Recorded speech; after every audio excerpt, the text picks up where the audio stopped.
Imagine the thrill of returning from the vastness of space. On Saturday, two NASA astronauts, a Japanese space traveler and a Russian cosmonaut, made a triumphant return to Earth, safely splashing down in the serene waters of the Pacific Ocean near San Diego, marking the conclusion of an incredible 5-month mission.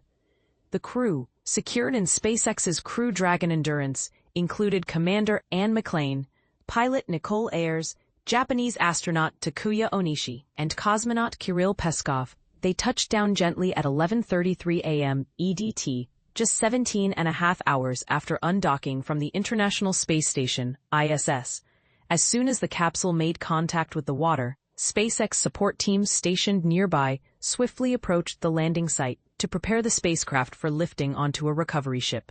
Once the hatch was opened, the astronauts were assisted out of the capsule for initial medical evaluations, all while they began to readjust to the sensation of gravity after spending 148 days in the weightlessness of space.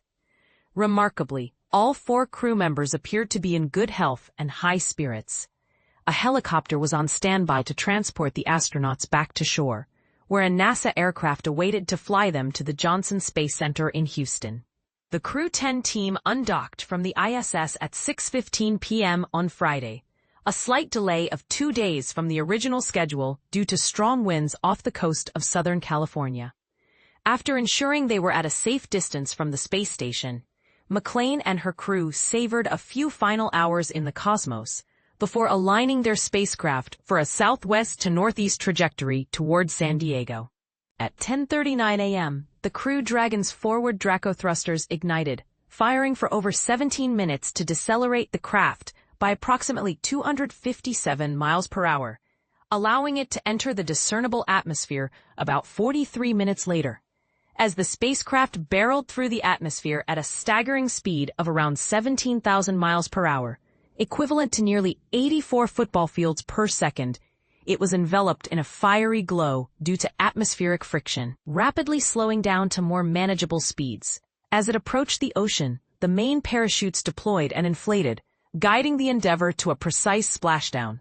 Meanwhile, in orbit, the crew's replacements were ready to take over. Crew 11, led by Commander Zena Cardman, included co-pilot Mike Fincke, Japanese astronaut Kimiya Yui, and cosmonaut Oleg Platonov. They were joined by Soyuz MS-27-73S Commander Sergei Ryzhikov, Alexei Zubritsky, and NASA astronaut Johnny Kim. Before saying goodbye and undocking on Friday, Crew 10 spent 4 days training the new crew on the operations of the space station. Notably, Crew 10 was the first NASA-sponsored Crew Dragon mission to land in the Pacific Ocean, a departure from previous NASA flights that concluded with splashdowns off the coast of Florida.